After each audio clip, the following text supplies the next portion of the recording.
ना होगा, और अगर सब मिलकर कोशिश करें तो रास्ता निकल सकता है। राजू के चेहरे पर एक उम्मीद की किरण जागती है। हाँ बाबा जी, अगर सब मिलकर काम करें तो हम पानी ढूंढ सकते हैं। हमने पहले कभी यह कोशिश ही नहीं की। लेकिन इतनी कठिन जमीन में नया कुआं खोदना आसान नहीं। मुश्किल जरूर है, नामुमकिन नहीं। अगर हम मिलकर काम करें तो ये हो सकता है। राजू खड़ा हो जाता है, उसकी आंखों में एक नई रोशनी है। तो फिर हम कल से काम शुरू करेंगे। मैं गांव के सभी युवाओं को इकट्ठा करूंगा। हम मिलकर नया कुआं खोदेंगे। यह कहते हुए वह शामू के साथ गांव के दूसरे युवाओं को बुलाने के लिए निकल पड़ता है। कहीं दूर से गरज की हल्की सी आवाज आती है, जैसे आकाश ने उनकी उम्मीदों की गवाही दे दी हो।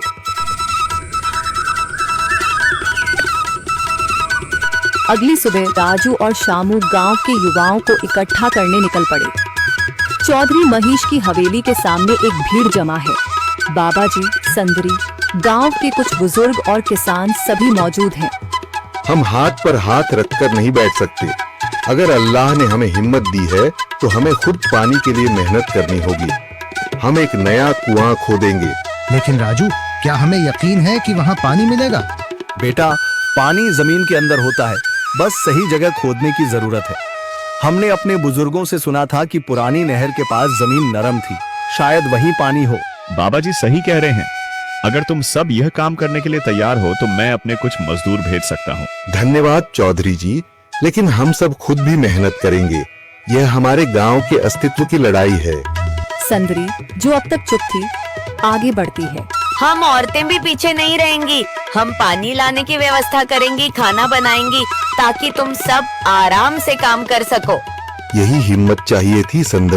पूरा गांव एक नई उम्मीद के साथ कुआं खोदने की तैयारी में जुट जाता है।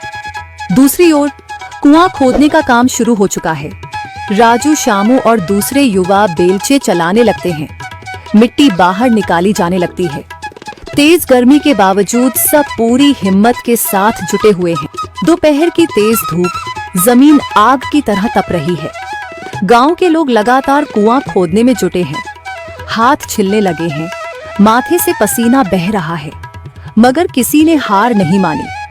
महिलाएं पानी और सत्तू लेकर आती हैं ताकि पुरुषों को कुछ राहत मिले। हमें और गहराई तक जाना होगा। अब तक सिर्फ सूखी मिट्टी और पत्थर ही निकल रहे हैं। राजू, यह बहुत कठिन काम है। अगर हमें पानी न मिला। अल्लाह मेहनत करने वालों को कभी निराश नहीं करता बेटा। तुम सब अपनी कोशिश जारी रखो, पानी जरूर निकलेगा। हिम्मत मत हारो।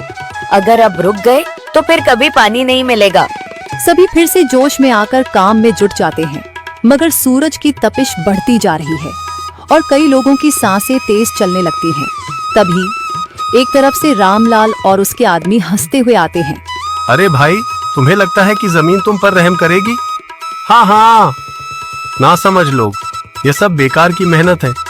रामलाल, हमारा हौसला मत तोड़ो। अगर तुम मदद नहीं कर सकते तो कम से कम मजाक भी मत उड़ाओ। मदद? हाँ, मैं अपने कुएं का पानी बेच सकता हूँ, मगर मुफ्त में नहीं दूंगा। राजू सब अनसुना कर फिर काम में लग जाता है। शाम होने लगती है, लेकिन अभी तक पानी का नामो निशान नहीं। कुछ लोग मायूस होकर पीछे हटने लगते हैं। राजू, शायद रामलाल सही कह रहा है। यह सब बेकार है। नहीं शामू, हमें हार नहीं माननी। अगर आज हार गए तो फिर कभी हिम्मत नहीं कर पाएंगे। तभी अचानक फावड़ा किसी कठोर चीज से टकराता है। एक अजीब सी आवाज आती है। राजू चौंक कर देखता है और जल्दी जल्दी मिट्टी हटाने लगता है। अचानक एक ठंडी लहर महसूस होती है। सभी लोग दौड़ कर आते हैं। जैसे जैसे मिट्टी हटती है, नीचे से गीली जमीन नजर आने लगती है। सब हैरान रह जाते हैं। सुभान अल्लाह, मैंने कहा था ना, अल्लाह हमारी मेहनत को जाया नहीं करेगा। राजू और बाकी सभी जोर लगाते हैं। कुछ ही पलों बाद अचानक मिट्टी के नीचे से पानी की एक छोटी सी धारा फूट पड़ती है। गांव वाले खुशी से चिल्ला उठते हैं। पानी पानी निकल आया। यह अल्लाह की कुदरत है रामलाल, जिस पर तुम्हें यकीन नहीं था। पूरा गांव आनंद से झूम उठता है। लोग एक दूसरे को बधाइयां देते हैं। औरतें दुआ करने लगती हैं। कुछ दिन बीत चुके हैं। गांव वाले नए कुएं से पानी भर रहे हैं, खेतों को सींच रहे हैं और जिंदगी फिर से पटरी पर लौट रही है। मगर रामलाल अब भी अपनी